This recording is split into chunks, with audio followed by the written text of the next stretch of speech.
Deborah Gartenstein with Quirky Gourmet. Today I'm going to show you how to easily soften cabbage leaves for cabbage rolls. Cabbage rolls are a dish that you find in many cuisines from Eastern Europe to the Middle East. And it's all, you use the outer leaves of the cabbage, you soften them up, and then you roll up some tasty filling in them.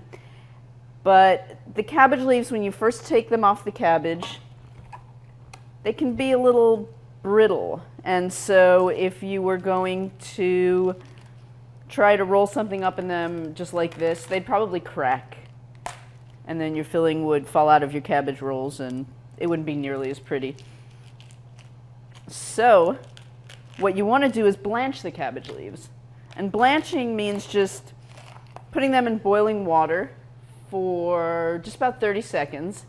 And it'll be just long enough to soften them up. You're not really cooking them, you're just making them easier to work with. So here I have a pot of boiling water.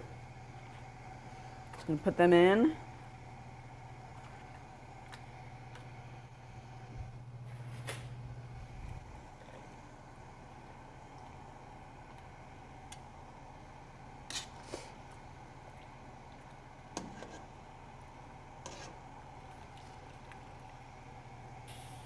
And drain as much water off them as you can.